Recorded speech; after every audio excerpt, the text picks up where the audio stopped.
One restaurant in Morristown, barely passing its health inspection. Not good, but you know, there are many places we're happy to tell you with high scores. Here's Don Dare and food for thought.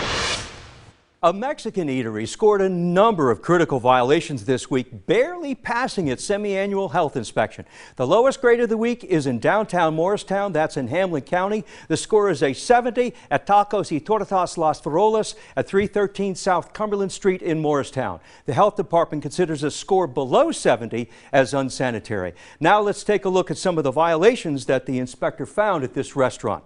The inspector writes he watched a cook chop raw vegetables with his bare hands. They were veggies that were not going to be cooked, but whenever a kitchen employee handles food, they're supposed to first wash their hands, then put on gloves to protect your food.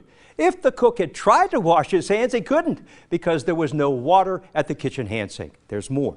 Mozzarella was found at 60 degrees. That's way too warm. 41 and below is the safe, cool temperature to kill and slow bacteria growth.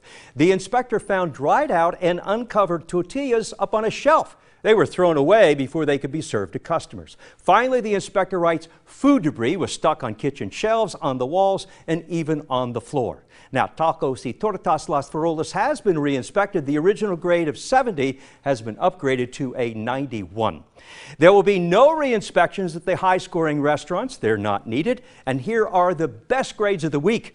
On Volunteer Landing in Knoxville, Ruth's Chris Steakhouse, 100. The Lunchbox on Holston Drive is perfect. The KFC on Millertown Pike in North Knoxville, 100. The Aubrey's in Morristown scores 100. In Seymour, the Chicken Coop on Union Valley Road, 100. The Waffle House in Alcoa receives a perfect grade. Papa's Catfish Kitchen in Sevierville, 100. The Carriage House Restaurant in Townsend and State Highway 73 scores 100. In Wallen, the Snoring Bear Diner on Lamar Alexander Parkway, 100. Tabitha's Table in Oak Ridge is perfect. Also in Oak Ridge, Birdwell scores 100. And the Chick-fil-A on Illinois Avenue in Oak Ridge has a 99. Those busy restaurants with high health inspection grades means management and staff know and follow the health rules. Don Dare covering Food for Thought. Well, if you'd like to look over all of this week's health inspection scores for yourself, we've made it easy for you to do that. They're under the As Seen On section of WATE.com. It's a long list. It is. Mostly good news. And that's what we like to see. Yep.